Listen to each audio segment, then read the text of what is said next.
Olá, turma! Tudo bem? Na aula de hoje, a gente vai falar sobre o uso dos porquês. Olha só, existem 4 formas, mas presta atenção aqui no que a tia vai falar. Se eu vou perguntar, o porquê vou separar. Se eu vou afirmar ou responder, separar para quê? Vamos repetir com a tia? Vamos lá? Se eu vou perguntar, o porquê vou separar. Se vou afirmar ou responder, separar para quê?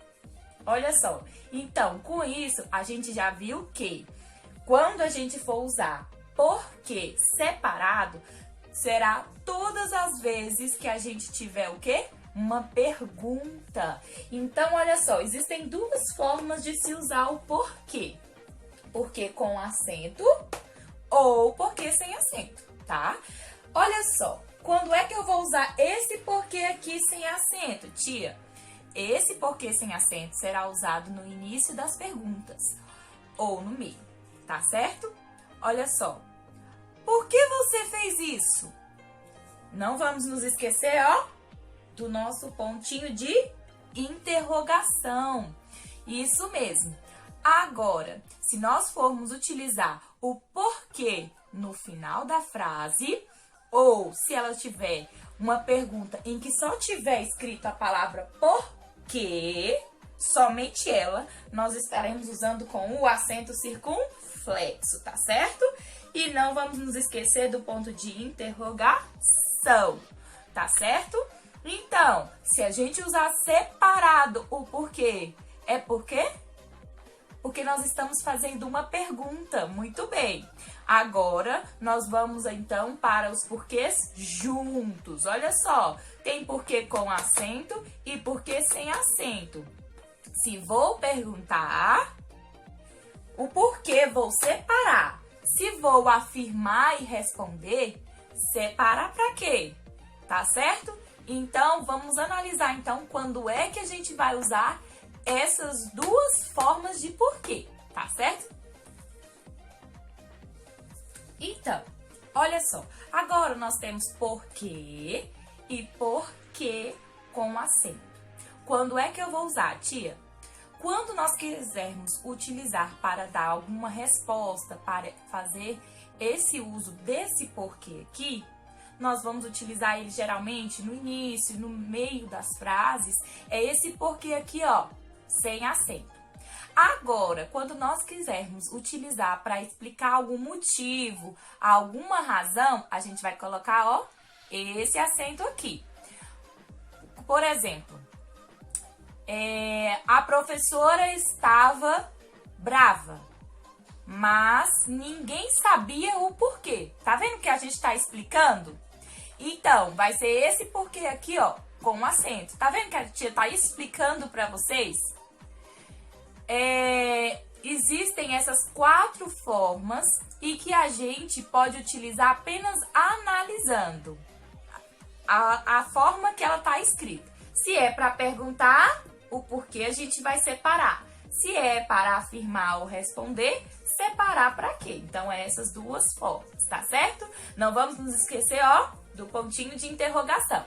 Agora, a gente vai ver aplicações em frase, tá certo? Então, agora a tia vai falar com vocês a respeito da utilização de frases. Como é que isso fica na utilização de frases? Olha só, tá aqui, né, um colega perguntando pro outro: por que você não veio à aula hoje? Pontinho de interrogação, ele tá perguntando. E se ele está perguntando, o porquê é separado. Muito bem, o porquê é separado. Então, por esse motivo, ó, como é no início de frase, não precisa do acento. E olha o que ele responde: porque eu estava com febre. Se ele está afirmando, se ele está respondendo, então utiliza qual porquê? O porquê junto. Olha só. Agora tem uma conversa entre o menino e a mãe. Ele fala: por que eu preciso estudar? É uma pergunta. Por quê? Porque tem um pontinho aqui, ó, de interrogação. Por que eu preciso estudar? É uma pergunta, o porquê é, ó, separado e também é no início de frase. Então, não precisa o quê? Não precisa o acento circunflexo. Aí ela fala, porque você precisa aprender. Ela tá respondendo a pergunta dele, não é mesmo? Então, o porquê é, ó, junto. Olha só, porquê junto, porque é uma afirmação, ela está respondendo, afirmando que ele precisa estudar, porque ele precisa aprender. Aí ele fala, por quê? Tá vendo esse porquê quando a gente utiliza só ele na frase? Esse porquê de uma pergunta que é só uma pergunta na frase e que é só porquê é com acento circunflexo, tá certo? Olha só, por quê? Perguntou. Novamente ele pergunta. Esse porquê que vem só ele na frase tem que ter acento circunflexo, tá bom? Aí ele continua. Não entendo o porquê disso. Ele tá lutando para não estudar. E se ele tá lutando para não estudar, ele tá dizendo aqui, ó, no final, ele quer se justificar. Ele quer um motivo. Não entendo o porquê disso. Se é um motivo, então a gente usa o quê? Porquê com acento. Geralmente, esse porquê com acento vai vir mais pro final da frase, tá certo? Então, agora vocês vão fazer a atividade do livro, tá bom? A tia tá esperando. E aí, depois a tia vai mandar a correção. Beijos!